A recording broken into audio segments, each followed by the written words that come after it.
On Memorial Day, we remember the heroes who answered the call and made the ultimate sacrifice for our country.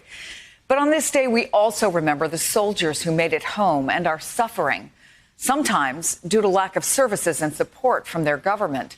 A growing number of U.S. veterans who served in Iraq, Afghanistan, Kuwait, and other countries say they've developed serious health problems after facing prolonged exposure to flaming trash piles known as burn pits at overseas bases, where human and medical waste, chemicals, and other items were burned with jet fuel and other flammables. Many of them have died.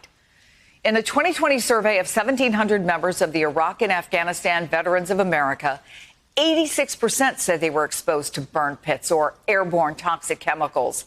88% believe they may or have been experiencing related symptoms. The Defense Department also estimates that roughly 3.5 million service members could have been exposed to these flaming trash piles.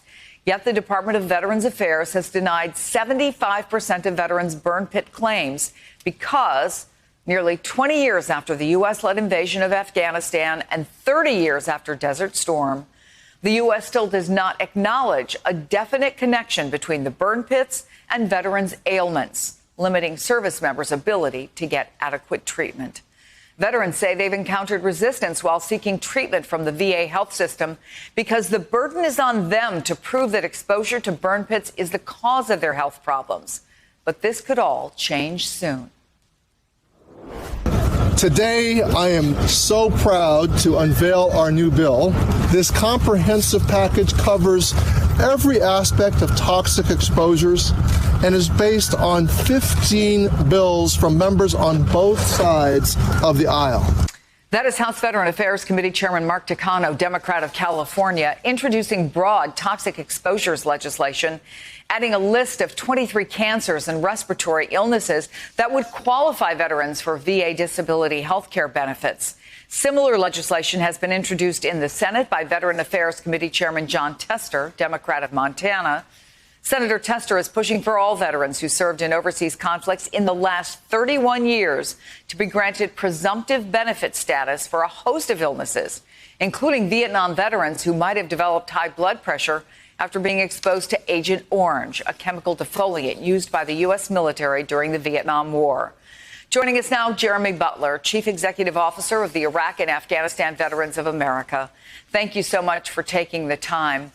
Let me start with this whole question about burn pits. Some say are to post 9/11 soldiers what Agent Orange is to Vietnam veterans. Do you buy the VA's reason for so many denials, or is this a case of ignoring what's in front of them, not learning the lessons from Agent Orange?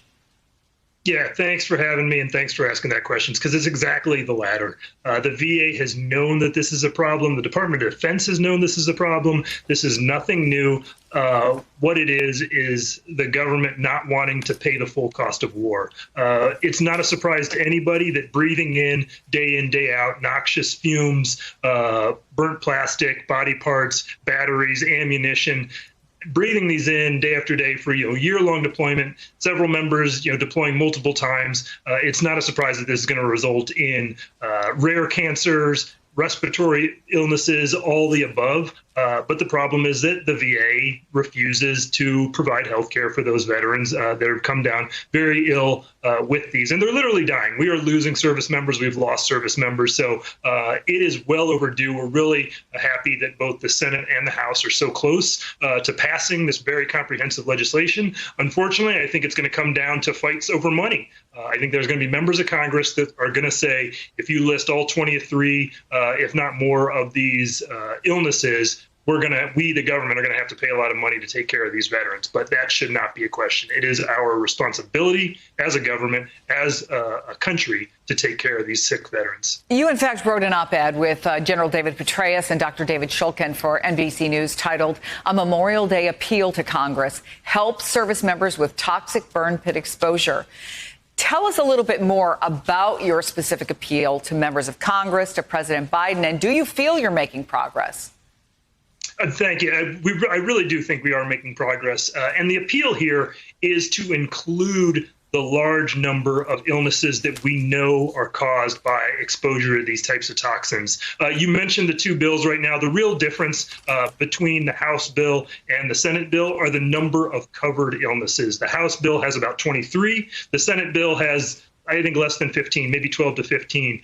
And that's a huge difference because the ones that are excluded are the ones that we know are really the result of many of these exposures. And so if we're going to do this, we need to do it right and we need to do it now. As you mentioned, I think in the lead up to the story, we're still dealing with illnesses that are caused from Agent Orange exposure to our Vietnam veterans. So many decades later, we're still dealing with that. We're 20 years on now from the start of these wars. We don't want to be in the same case where we're making piecemeal changes to give veterans the health care that they deserve. We're almost out of time, but I want to mention quickly that President Biden has said he suspects toxic exposure in Iraq contributed to his son Beau Biden's death, but he can't prove it. Thousands of families find themselves in that same situation. So what do we do as a nation to highlight this problem? How do we get to that place?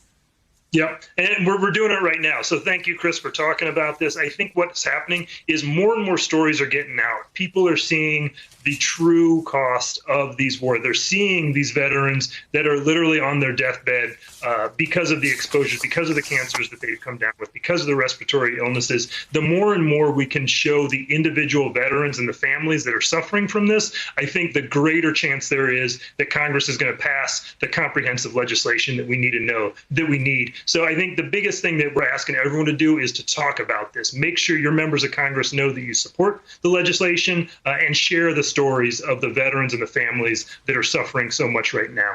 Well, we thank you for taking the time to talk about it. Jeremy Butler, Chief Executive Officer of the Iraq and Afghanistan Veterans of America. Happy Memorial Day to you. We appreciate your time.